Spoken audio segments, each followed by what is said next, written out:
اعوذ باللہ من الشیطان الرجیم بسم اللہ الرحمن الرحیم وَإِنْ خِفْتُمْ اگر تم کو خوف ہو شقاق بینہما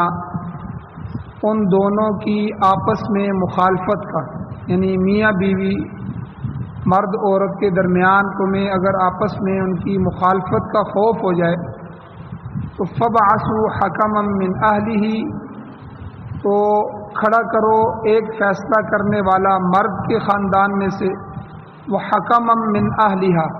اور ایک حکم منصف ثالث اس عورت کے خاندان میں سے کھڑا کرو۔ ان یریدا اصلاحا اگر یہ دونوں مل کر اصلاح کرنا چاہیں گے تو یوفق اللہ بینہما اللہ تعالیٰ ان کے درمیان میں توفیق ڈال دے گا، اللہ ان کی صلح بھی کر دے گا۔ ان اللہ کان علیما خبیرا بے شک اللہ تعالیٰ علم والے ہیں، جاننے والے ہیں اور خبر رکھنے والے۔ سپارہ نمبر 5 سورۃ النساء سورۃ نمبر 4 آیت نمبر 35 آج کے درس میں تلاوت ہوئی ہے، آپ نے ترجمہ سنا۔ اس آیت کے متعلق درس کا پہلا حصہ کل گزر چکا ہے، جس میں تفصیلاً 2 طریقے ذکر کیے گئے ہیں۔ 3 طریقے میاں بیوی کے جھگڑے میں پہلے پچھلی آیت میں ذکر ہوئے ہیں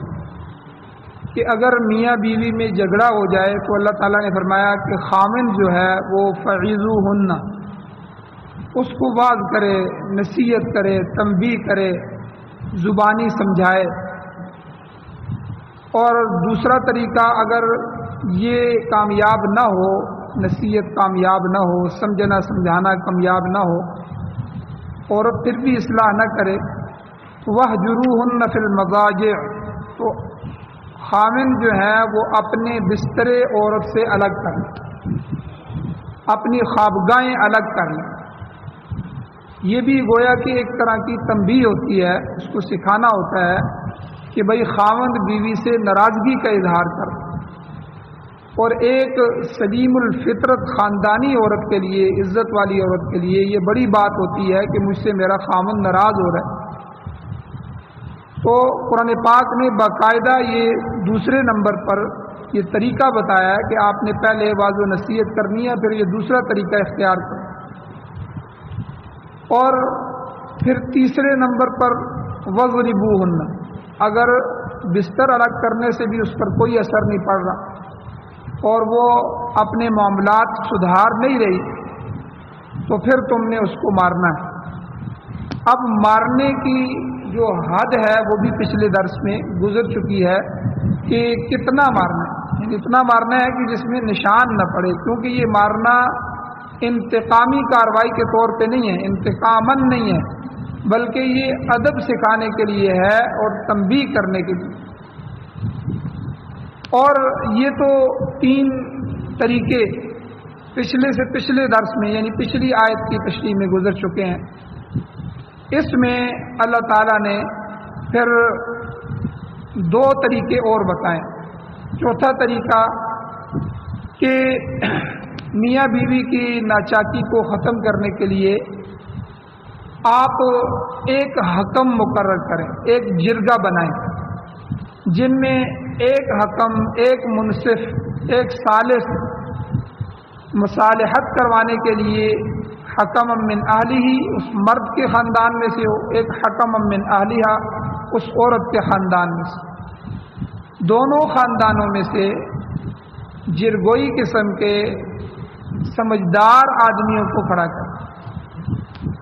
کیونکہ مرد کے جو خاندان کا ہوتے ہیں وہ اپنے اس مرد کے متعلق بچپن سے جانتے ہیں کہ یہ مزاجن کیسا ہے، سخت ہے، نرم ہے، شریف ہے، اور عورت کے متعلق عورت کے خاندان والے جانتے ہیں۔ تو اس لیے یہ دونوں بندے ان کے حالات سے بھی واقف ہوں گے جو اس وقت وہ حالات گزر رہے ہیں،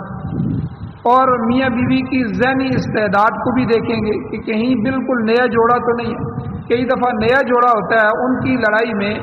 ان کو بڑے طریقے سے گائیڈ کرنا پڑتا ہے، سمجھانا پڑتا ہے۔ کئی دفعہ ان میں سے ایک جو ہے وہ چڑچڑا ہوتا ہے، اس میں بھی دیکھنا پڑتا ہے۔ تو ان کی عادات اور خصائل سے یہ جرگہ واقف ہے۔ پھر یہ دونوں آدمی سر جوڑ کے بیٹھیں، مشاورت کریں اور مصالحت کی بنیاد تلاش کریں اور ان دونوں کے درمیان صلح کروائیں۔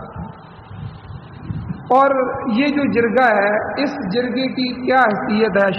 شریعت میں کیا حیثیت ہے، یہ بھی کل بیان ہو گیا کہ اگرچہ اس کی حیثیت عدالت کی طرح نہیں ہے، لیکن اس کا فیصلہ شریعت نے قبول کیا کہ فیصلہ عدالت کے فیصلے کی طرح ہی قبول کیا جائے گا۔ تو یہاں تک تو کل جو ہے وہ بیان ہوا تھا۔ پھر پانچویں صورت جو ہے کہ اگر یہ جرگہ بھی ناکام ہو جاتا ہے، جرگے سے بھی یہ مسئلہ حل نہیں ہوتا، جرگہ بھی یہ سمجھتا ہے کہ میاں بیوی اب آپس میں بالکل رہ نہیں سکتے، ان کی کوئی گنجائش باقی نہیں، تو اب وہ عدالت کی طرف رجوع کریں۔ اب عدالت جو ہے وہ اپنا زور لگائے گی، عدالت نوٹس بھیجے گی، قاضی جو ہے وہ خاوند کو بھی بلائے گا، بیوی کو بھی بلا لے گا، دونوں کی بات بھی سنے گا اور پھر دونوں میں وہ جھگڑا ختم کرنے کی کوشش کرے گا، مصالحت کا کردار ادا کرے گا۔ اب اگر عدالت جو ہے یہ سمجھ جائے کہ اصلاح کی کوئی صورت باقی نہیں ہے، تو عدالت کو اجازت ہے، اب عدالت مجاز ہے کہ ان فریقین کے درمیان تفریق کرا دے، دونوں کے درمیان جو ہے وہ نکاح کو ختم کروا دے، طلاق کروا دے۔ تو یہ 5 صورتیں ہیں، گویا کہ 5ویں نمبر پہ جا کے وہ طلاق کا نمبر آتا ہے، تفریق کا نمبر آتا ہے۔ اور میں نے کل بھی بیان کیا تھا، ہمارے معاشرے کی سب سے بڑی ناکامی اور ہمارے معاشرے کی سب سے بڑی خرابی یہ ہے کہ ہم جو کام کر رہے ہوتے ہیں اس کے متعلق اسلامی امور کو نہیں سیکھتے، اسلامی مسائل کو نہیں سیکھتے۔ مثلا ایک آدمی اگر حجام ہے، نائی کا کام کر رہا ہے، اس نے ساری زندگی وہی کام کرنا ہے، وہ اس کا پیشہ بن جائے گا، تو اب اس کو چاہیے کہ وہ حجام کے متعلق جو جائز ناجائز ہے، اسلامی اصول ہیں، اسلامی مسائل ہیں شرعی، ان کو سیکھے کہ کس طرح کے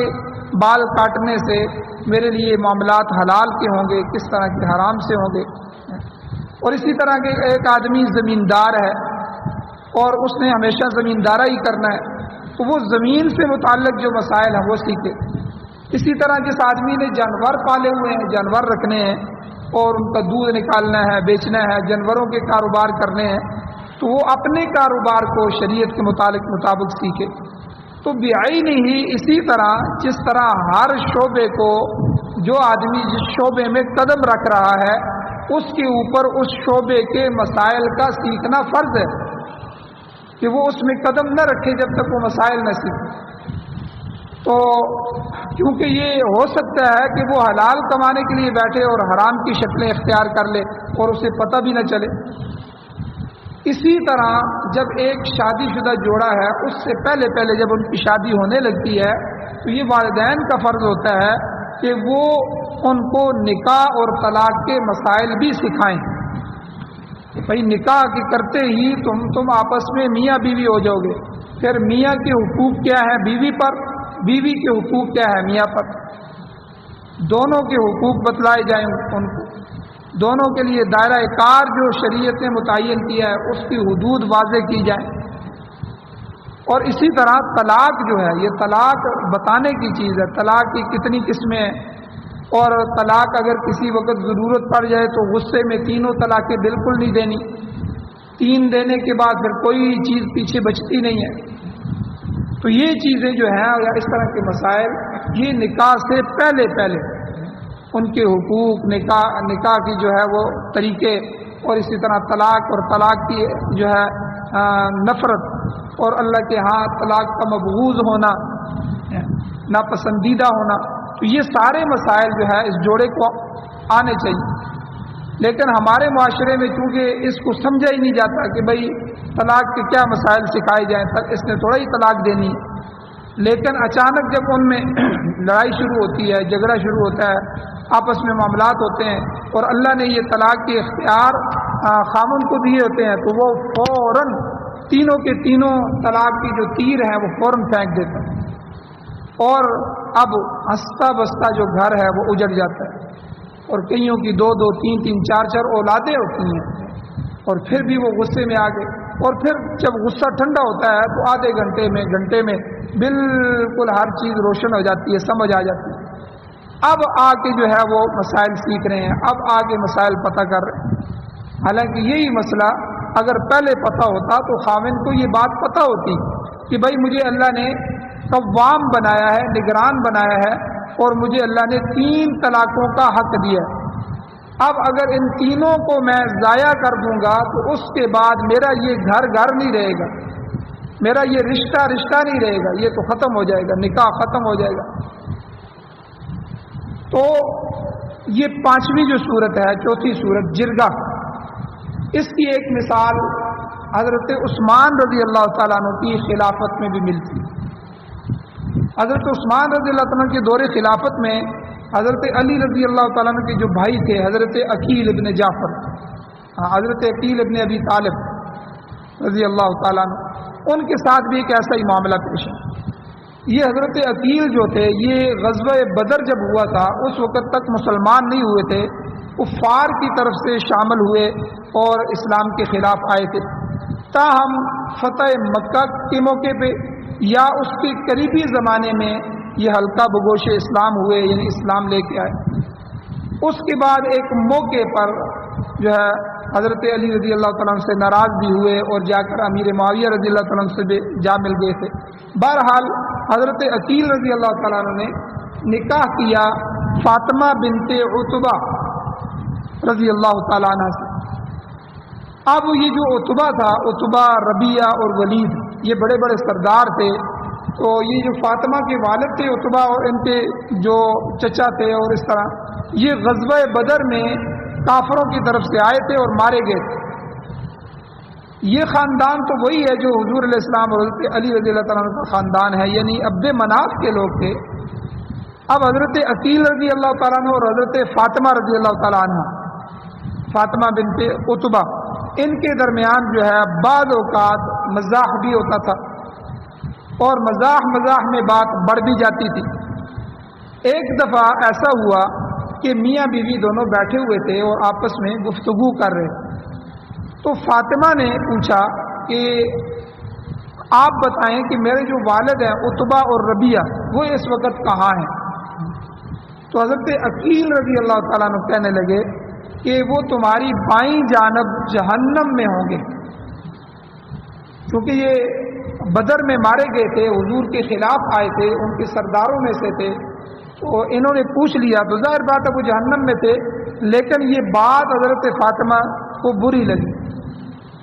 اور حضرت عثمان رضی اللہ تعالیٰ عنہ جو اس وقت خلیفہ تھے، ان کی عدالت میں حضرت عقیل رضی اللہ تعالیٰ عنہ کے خلاف شکایت کر دی۔ تو اس کے خاوند نے اسے یہ بات کہی ہے، یعنی حضرت عثمان رضی اللہ کی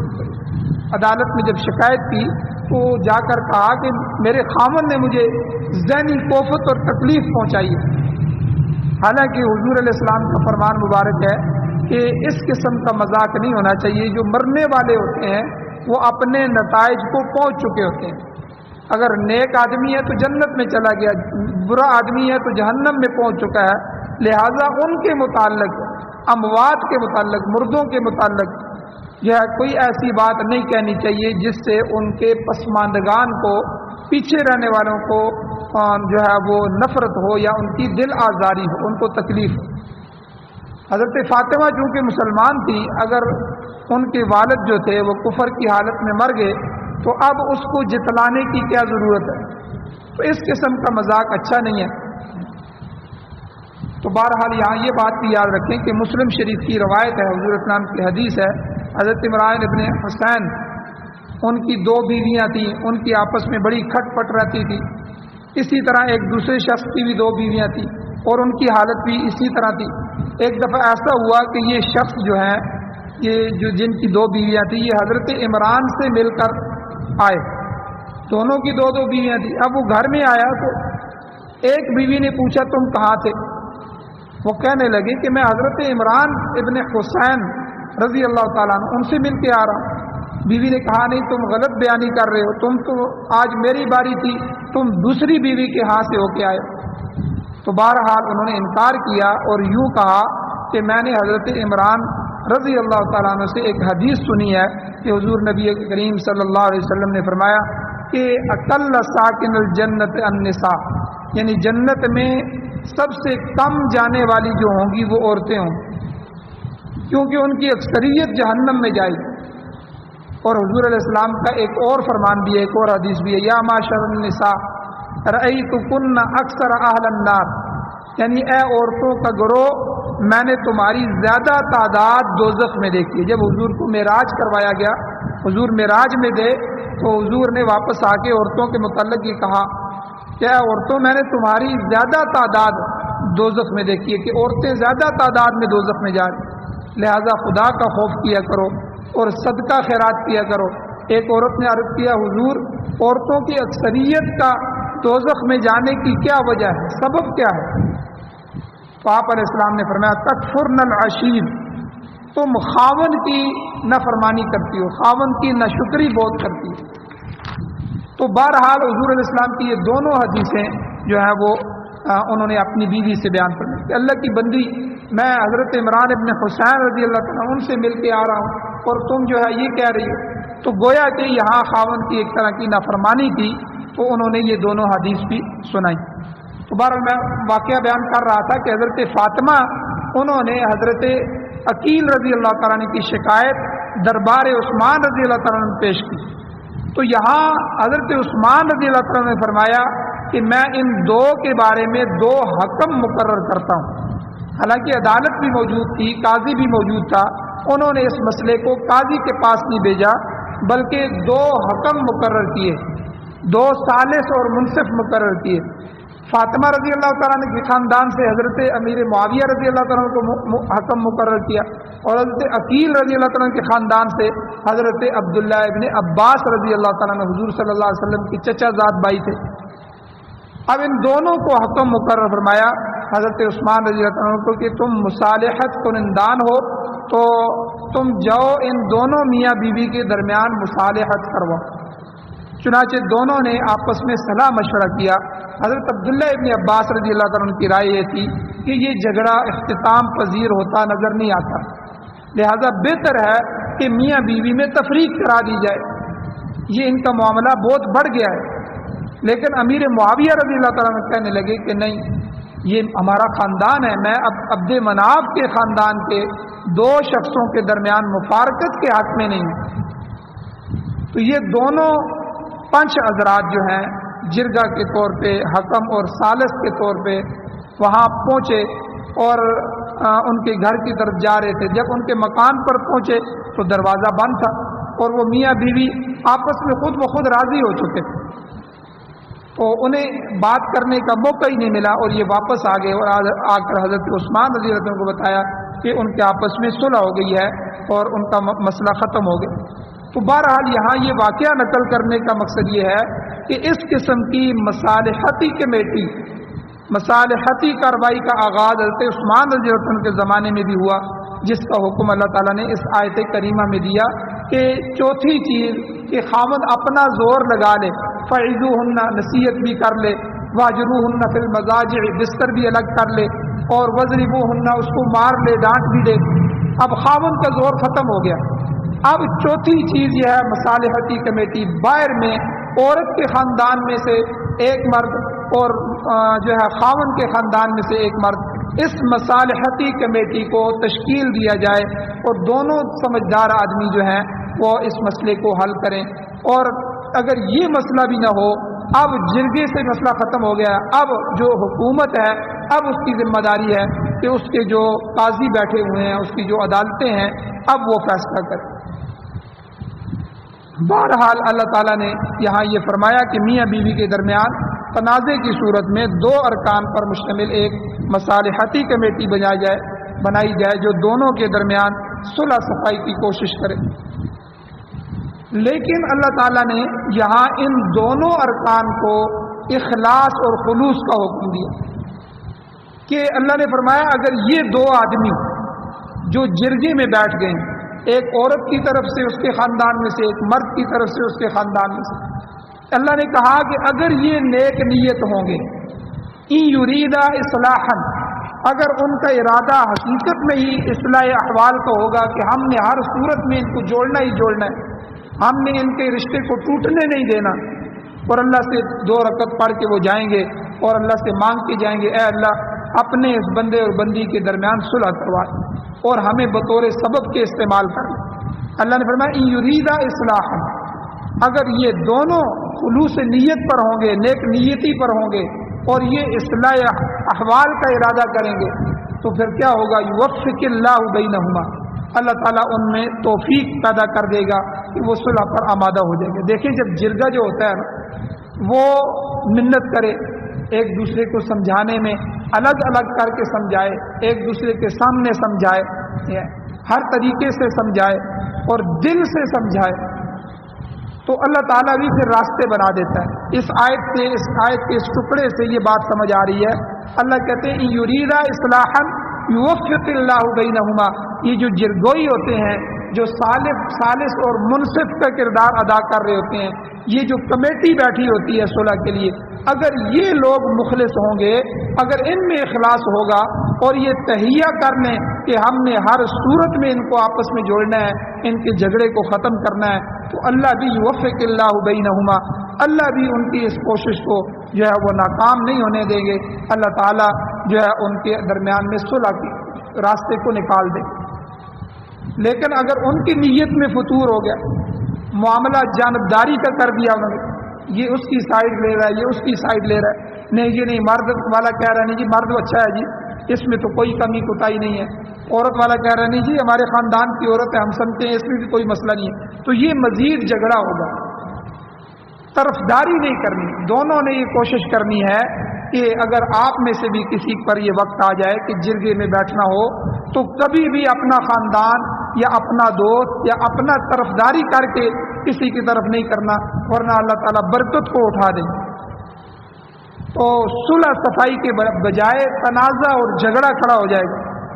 اس لیے اللہ تعالیٰ نے فرمایا کہ اگر منصفان کا جو ہے وہ ارادہ اصلاح کرنے کا ہوگا تو اللہ تعالیٰ بھی بہتر صورت پیدا کر دے گا جس کی وجہ سے میاں بیوی میں مصالحت ہو جائے۔ آخری جملہ اللہ نے فرمایا ان اللہ کان علیما خبیرا، بے شک اللہ تعالیٰ جاننے والا ہے اور خبر رکھنے والا ہے۔ ان 2 صفتوں کا اللہ نے یہاں تذکرہ کیوں کیا؟ اللہ جو ہے وہ علیم بھی ہے اور خبیر بھی ہے، یہ اللہ کی صفات ہے۔ اس سے ان دونوں کو یہاں ذکر کر کے مصالحت کنندان جو ہیں، جو صلح کروانے والے ہیں، ان کو تنبیہ اللہ فرما رہے ہیں کہ دیکھو تمہارا فیصلہ حق اور انصاف پر مبنی ہونا چاہیے، کسی کی بے جا جو ہے وہ طرفداری نہ کرنا۔ اگر تم نے اندرون خانہ کوئی گڑبڑ کی تو یاد رکھنا اللہ تعالیٰ علیم ہے، وہ تمہاری نیتوں کو بھی جانتا ہے، اس سے کوئی چیز بھی پوشیدہ اور مخفی نہیں ہے۔ اور دوسری صرف اللہ تعالیٰ ذات خبیر بھی ہے، تم جو کچھ جس نیت اور ارادے سے کر رہے ہو اس کی ہر آن ہر لمحے اس کو خبر ہے۔ اگر فیصلے میں کوتاہی کرو گے، جان بوجھ کر انصاف کی خلاف ورزی کرو گے تو اللہ کے ہاں مجرم ٹھہرو گے اور اس کی گرفت میں آ جاؤ گے۔ اور یہ بالکل ویسے ہی تنبیہ ہے جیسے گزشتہ آیت کے اندر، گزشتہ درس میں اللہ تعالیٰ نے خاوند کو تنبیہ کی کہ دیکھو اللہ نے خاوند کو کہا کہ تمہیں ہم نے عورت پر حاکم بنایا ہے، حکمران بنایا ہے، قوام بنایا ہے، تو اس کے ساتھ کسی قسم کی زیادتی مت کرنا۔ یہ نہ سمجھنا کہ مجھے عورت پر کلی اختیار حاصل ہو گیا ہے، اب جو چاہوں کرتا پھروں، ماروں اس کو، گالیاں نکالوں، عورت کو دھپڑ مارنا، عورت کے منہ پر مارنا، عورت کو گالیاں نکالنا، عورت کو تانا دینا، عورت پر زیادتی کرنا، یہ شرعاً کسی صورت میں بھی اجازت نہیں۔ وہاں اللہ نے فرمایا کہ کان اللہ علیٰ کبیرہ، اللہ تعالیٰ بلند اور عظمت والا اور بڑائی والا ہے، ٹھیک ہے۔ اگر تم عورت پر زیادتی کرو گے تو یہ سمجھ لینا تم سے بڑا بھی تمہارے اوپر کوئی بیٹھا ہوا ہے، اللہ کی عدالت بھی تمہیں جو ہے تمہارے اوپر لگے گی، تمہیں وہاں پیش ہونا ہے۔ اس عدالت سے بڑی نہ کوئی عدالت ہے، نہ اس عدالت کے سامنے کسی کی چرب زبانی کام آ سکتی ہے، نہ کسی کا زور لگ سکتا ہے، تمہیں وہاں جواب دہ ہونا ہوگا۔ تو یہاں بھی اللہ تعالیٰ نے فرمایا اگر مصالحتی کمیٹی بھی جو ہے وہ آتی ہے، اس کے لیے بھی یاد رکھنا چاہیے اللہ تعالیٰ علیمًا خبیرہ ہے، اور اللہ تمہارے ان باتوں کو جاننے والا بھی ہے اور خبر بھی رکھنے والا ہے۔ تم نے بے انصافی نہیں کرنا۔ بعض دفعہ جو سیاسی لوگ ہوتے ہیں وہ اپنی پارٹی کا دھڑا کر لیتے ہیں جرگے میں، یا کوئی آدمی جرگے میں بیٹھ جاتا ہے، اس کی ذاتی کسی سے دشمنی ہوتی ہے تو وہ اس دشمنی کو نکالنے کے لیے جرگے کا ماحول خراب کر دیتا ہے، تو بجائے بات بننے کے بگڑ جاتی ہے۔ تو اس کے لیے اللہ نے یہ دو صفتیں ذکر کی ہیں۔ یاد رکھنا تمہاری ہر کارروائی کو اللہ جان بھی رہے ہیں اور اس کی خبر بھی رکھنے والے ہیں۔ کل قیامت کے دن تمہیں اللہ کے دربار میں پیش ہونا ہوگا اور حساب دینا ہوگا۔ اور یہاں اللہ نے بہرحال فرما دیا کہ عدالتی کمیٹی اپنا پورا زور لگائے کہ کسی طرح ان کے درمیان صلح ہو جائے۔ اگر وہ بھی ناکام ہوتے ہیں پھر عدالت کا قاضی فیصلہ کر دے، ان کے درمیان تفریق کرا دے۔ اللہ تعالیٰ سے دعا ہے اللہ ہمیں عمل کی توفیق عطا فرمائے۔ آمین۔ الحمدللہ رب العالمین والعاقبۃ للمتقین والصلاۃ والسلام علی رسولہ النبی الامی الکریم۔ یا اللہ ہماری کمیوں کوتاہیوں کو معاف فرمائیے، درگزر فرمائیے، صغیرہ کبیرہ گناہوں کو معاف فرمائیے۔ یا اللہ قرآن و سنت کے فیصلوں کو قبول کرنے کی توفیق عطا فرمائیے۔ یا اللہ ہمارے معاشرے میں ہر طرف یا اللہ نیک اور صالح لوگوں کے جرگے پیدا فرمائیے۔ یا اللہ لوگوں کے درمیان صلح کا کردار ادا کرنے کی توفیق عطا فرمائیے۔ یا اللہ میاں بیوی جتنے بھی جوڑے ہیں ان سب کو آپس میں پیار، محبتیں، الفتیں نصیب فرمائیے۔ یا اللہ ہر طرح کے ٹکراؤ اور زیادتی اور ایک دوسرے کے حقوق کے ضائع کرنے اور یا اللہ ہر طرح کی ناچاکیوں کی صورتوں کو ختم فرمائے۔ یا اللہ قرآن و سنت کی حکومت اور قرآن و سنت کی بالادستی نصیب فرمائے۔ یا اللہ جو بیمار ہیں ان کو شفا عطا فرمائے، پریشان حالوں کی پریشانیوں کو دور فرمائیے۔ یا اللہ سعادت والی زندگی اور شہادت والی موت نصیب فرمائے۔ صلی اللہ تعالی علی خیر خلقہ محمد وآلہ وصحبہ اجمعین برحمتک یا ارحم الراحمین۔